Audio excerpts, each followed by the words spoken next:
Baik teman-teman, kita masuk ke dalam soal dan penyelesaian daripada elastisitas dan fluida.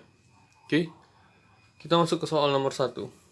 Diketahui ya, jadi ada sebuah gaya apabila sebesar 10 Newton, dia itu akan menyebabkan pertambahan panjang pegas itu 2 cm. Nah, apabila pegas tersebut diberi gaya 5 Newton, berapa sih pertambahan panjang pegasnya? Nah, di sini kita tuh bisa tulis F1 itu 10 Newton, delta X1-nya 2 cm. Lalu F2-nya 5 Newton, berapa sih delta X2-nya? F sama dengan K delta X, itu rumusnya.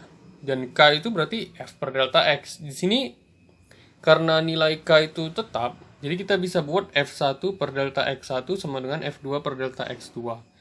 Sehingga menghasilkan delta X2 itu sama dengan F2 delta X1 per F1. Kita masukkan saja tadi F2-nya berapa? 5 Newton. Delta X1-nya di sini 2 cm. Sementara kan kita harus merubahnya ke meter. Jadi 0,02. Per F1-nya 10 Newton. Menghasilkan pertambahan panjang pegasnya apabila pegas tersebut diberi gaya 5 Newton, yaitu 1 cm. Lalu kita masuk ke dalam contoh soal yang kedua. Ini berhubungan dengan fluida. Jadi di sini kita Jadi di sini ada, anggaplah ini suatu pipa dari titik A ke titik B. Jadi ada VA, ada VB. Nah, tapi di sini diketahui bahwasanya luas permukaan yang titik A itu 2 kali luas permukaan di titik B. Sekarang pertanyaannya adalah berapakah perbandingan antara kecepatan di titik A dengan kecepatan di titik B? Ya, pertama kita tulis dulu sih ketahuinya ya. Jadi A di bagian titik A itu sama dengan 2 dikali luas permukaan di titik B.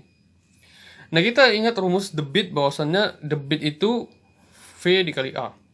Nah, di mana di sini debit air di titik A sama dengan debit air di titik B. VA ya, AA sama dengan VB AB. Kita substitusikan, AA-nya itu 2AB, sehingga menghasilkan VA 2AB sama dengan VB AB. Nah, VA per VB sama dengan AB ya per 2AB. Oke? Kita coret AB ya. Menghasilkan VA per VB sama dengan setengah. Jadi perbandingan kecepatan ya VA per VB itu sama dengan 1 per 2. Sekarang kita masuk ke contoh soal nomor 3. Nah, contoh soal nomor 3 ini berhubungan dengan tabung venturimeter. Jadi di situ ada A1, V1, ada A2, V2. Nah, di sini diketahui bahwasanya A1-nya itu 5 cm kuadrat, A2-nya itu 3 cm kuadrat. Nah, pertanyaannya adalah berapakah V1? Oke. Nah, kita bisa tulis rumusnya dengan seperti ini. V1 sama dengan A2 akar rho aksen kurang rho kali GH per rho dikali A1 kuadrat kurang A2 kuadrat. Oke. Rho aksen di sini itu nilainya 13,6 dikurang rho-nya di sini 1 air. Oke. Jadi kali percepat ya dikali ya 1000 dikali 80 per ya 1 dikali 5 kuadrat kurang 3 kuadrat. Menghasilkan 3 dikali 126.000. Menghasilkan 1065 cm per detik. Ya, atau 10,65 meter per detik. Oke.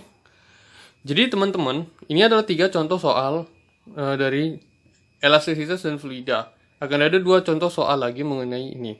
Oke, teman-teman bisa catat dan pahami 3 contoh ini. Semoga bermanfaat dan terima kasih.